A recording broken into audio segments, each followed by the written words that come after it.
anxiety. But when about 2 weeks after we met, she moved here to New York to be with me, and it's been one of the best and most amazing things ever, because in addition to getting a girlfriend, I got a best friend, and someone who's been there to support me, and having autism, that's something that has been, making friends has always been, and maintaining friends has always been incredibly difficult, and realizing that's 5 years now.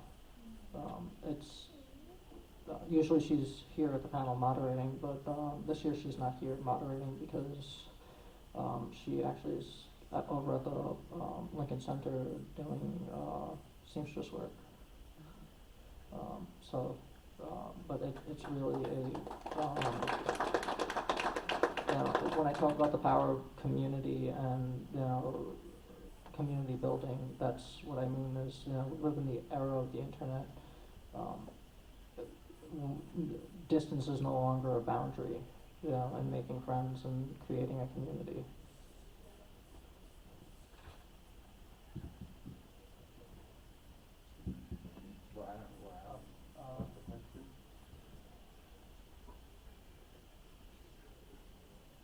Sorry, I derailed there.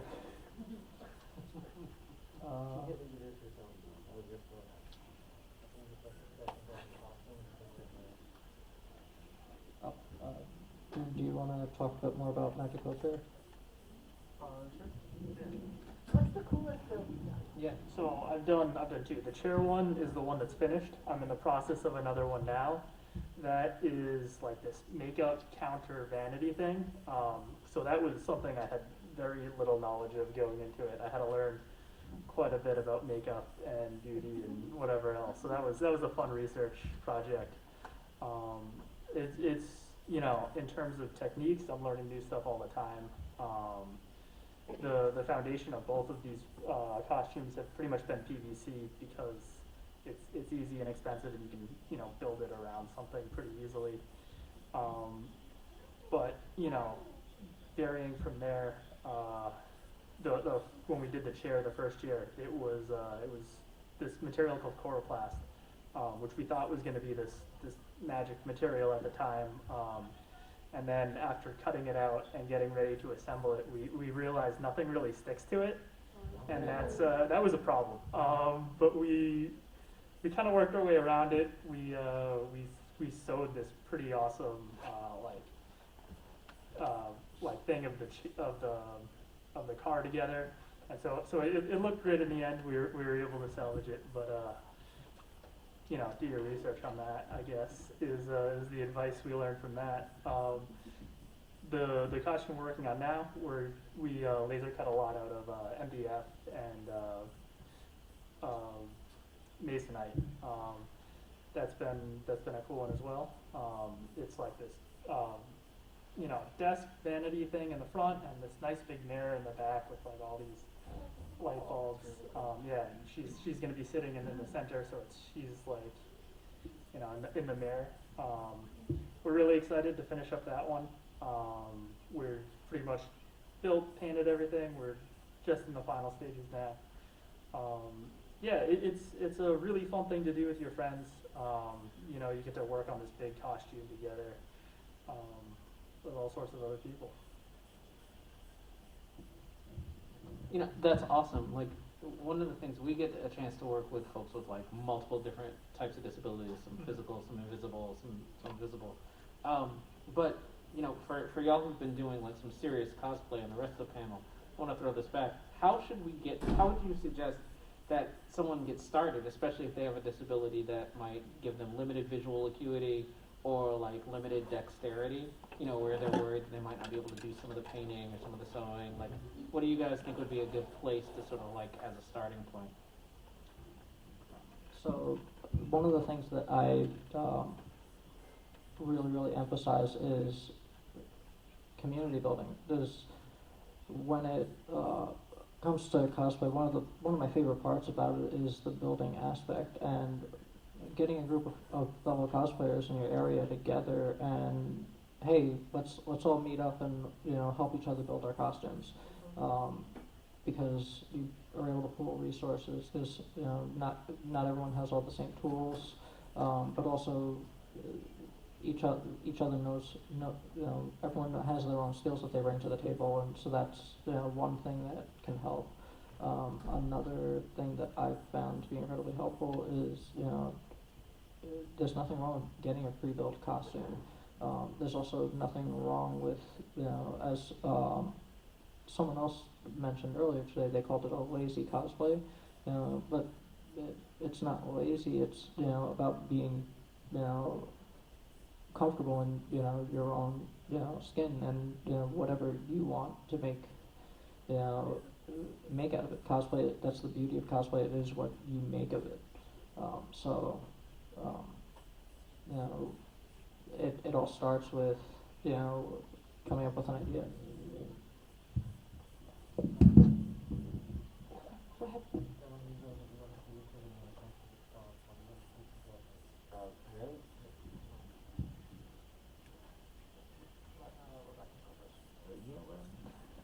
I was actually going to talk about a coworker of mine who has integrated cosplay into their like daily life. That's actually not a current coworker; it's a coworker in a former position. You know that I realized was dressing as Jem or Jerica every day at work. It was amazing. Like there were days that you would come in and she would be very clearly like Jerica in like that sort of like esprit de corps 1980s fashion, like cottons with stripes, really like breathable clothes. And then like you would come in and she would be in a pink asymmetrical dress with like white fishnets and just like chunky heels, and you would and all the time having pink hair. And it would always, and sometimes it was very Jerica. It was like round brush styled, seamless. And then days you would come in and it was like Cher hair. And I remember like finally sitting there, like going into her office and sitting down and being like, all right, so you're like Jem and Jerica, right? Because like, has anybody else like Showtime synergied you? And it was so funny because she like fell out laughing. This was at a major national progressive nonprofit where she was in charge of, she was a vice president at the office. And the fact that she was doing this as a VP, I was totally envious of. And I was like, so how do you do this? And she's like, nobody gets the reference. You're the first person here. And I was like, A, I'm old. Okay, I get that. I'm 42. I get that I'm on the older side of this. And she was like, because there's some days I want to be Jem. And she's like, and some days I dress as Jem when I really can't, I don't feel like I can be Jem, but I need to be Jem to get through the day. She's like, and then there's other days that I'm like, oh, I'm going to have to deal with donors, so I'm going to be Jerica today. And it was amazing to see. And I remember just being like, oh my God. And she's like, you're the first person that has figured out my secret. I'm like, well, you walk around with pink hair and an asymmetrical pink dress. It's not that much of a secret. But Jem is excitement. Jem is adventure. You know, and so it was really interesting to me to see. I mean, the reality is when so many of us, you know, when we go to work, when we were going into an office pre-COVID, like, you know, you sort of put on a costume to go into work, and you put on a costume to do respectability politics. So what happens when you get to actually, you take the power and choose what it is that you decide that you wear? You know, and I think that's a huge opportunity in the cosplay space. And I'm also like, are folks cosplaying now more that folks are at home? I feel like I'm in I definitely feel like I'm in G.I. Joe Cobra cosplay because I have to wear a mask every time I go out. And it's so I'm either an average Joe, they didn't wear masks. The average Cobras always wore masks. And I guess it's a missed opportunity. We're not all wearing like blue shirts and suspenders. Totally should have gotten it done.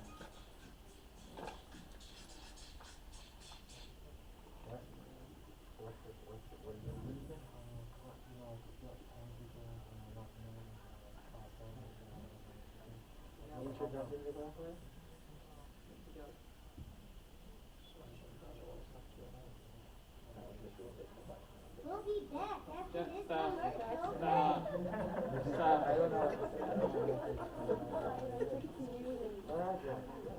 Jackson, I'll throw you up here. Sorry, guys.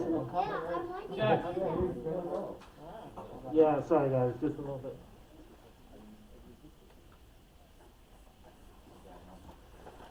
Yeah, sorry guys. Look, when you are when you're doing cosplay, and sometimes some people are not gonna know how to be a seamstress. Some people are not gonna have the ability to make these stuff or make props or foam things. That's okay. That's normal. Okay. I've been doing this for 10 years and I still can't do it. But you know what? I use techniques and I do something like as a content creator. I was bad, but I did research and I studied. So I do the same thing. I look up YouTube and I study it. You know, even if it could be the simplest thing from a costume store or you make it, the point is that you're having fun, you are enjoying it, you have a smile on my face. Right now, I may have a mask with a smile on my face, but my God, I got the biggest smile right now because I've missed all of you for 2 years. Seriously, there's nothing, the amount of energy that I have is like so much and everything because I missed this. I missed being around this atmosphere. And I love each and every single one of you who took the time to just come here and support us. Joe is a unique individual who's done so much for the disability community. He's worked hard. Me and him are like peanut butter and chocolate. And no, I'm not saying peanut butter and jelly. We're peanut butter and chocolate together, okay? And I'm proud that I got to work with this man for 5 years. Dylan is a photographer. Despite any circumstances he had with his disability, he has taken and done creative things with what he's done with his photography, creating content, making these mashed up cosplays. Rebecca and Patrick Coakley have the most interesting, funny kids that I got to meet today. But what they do for this community is, oh my God, it's a standing ovation that I would just applaud to them right now. Thank you so much for what you guys do. And as to Dean Newberman for a Magic Wheelchair, I have been proud to work with you guys since the very beginning, meeting your co-workers. And 2019, I was just so happy to see 2 kids get these amazing wheelchairs that I was honored to be part of and everything. So thank you to Magic Wheelchair for just coming with us right now. And, oh yeah, please. I didn't know that's a question. Yeah, no, I mean the cosplay, it, like I tell people all the time, you can cosplay anytime, anywhere, anytime. Oh, I can't go to Comic-Con because I don't have a cosplay. I'm like, you go into your dresser, and I'm sure you have clothes that match your favorite character, guaranteed. Put it on, put on a little makeup, or not, and just come, and then people will get it. If you're in the right environment, you know, for it, if it's just, you know, if it's something you're privy to, then people will understand it, and hopefully it'll make, you know, you feel better about it. But yeah, cosplay is not that hard. People think it's difficult. It's really not. Just, you know, it's the character. I mean, the difference between method acting and just cosplaying.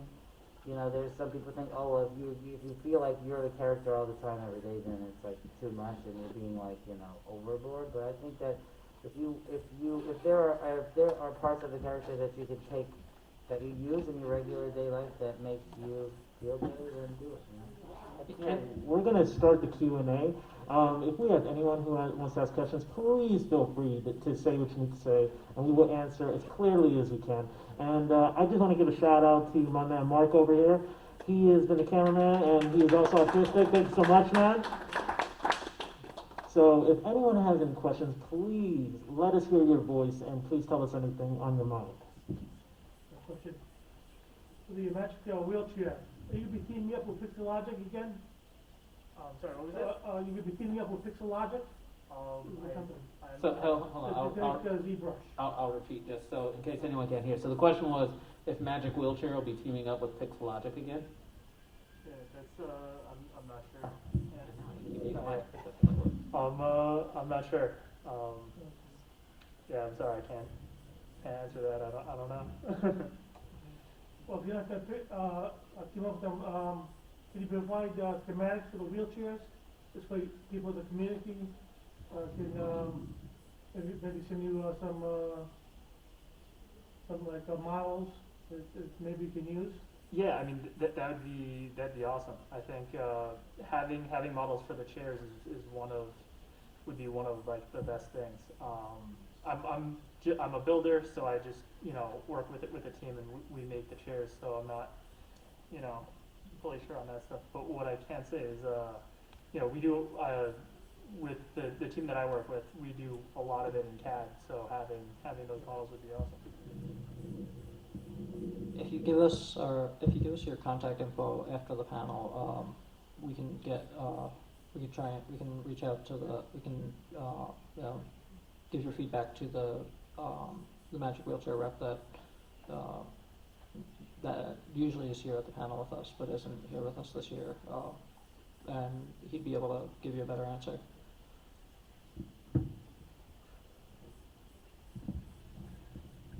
Alright. Do we have anybody else who would like to ask a question? Please do not be shy. There is no such thing as a stupid question at all. What's your favorite cosplay and how do you feel as you cosplay them? Ooh, you want to take that one? Okay, so there's this cosplay. It's a duet cosplay, and I mentioned it earlier. This Lock and Key cosplay. So in the comic, there's this character Kinsey, and there's this key that it's called the head key, and it when you put it. It goes in the back of your head, and you can pull your emotions out of your head and your memories, and you can play with all kinds of different things. And inside Kinsey's head, there is her depression, which are these which is this, it's her, but in a black shroud with pipes, and she's crying in this, and a sink handle on her back, and behind her is her fear and her anxiety, and it's this black creature with long creepy fingers and red glowing eyes and a knife in its hand and newspaper around it, where it with headlines of all the trauma that she had just witnessed. And so me and Nancy do this cosplay. This is the cosplay that brought us together, where she does the depression side and I do the anxiety side. And having those big red glowing eyes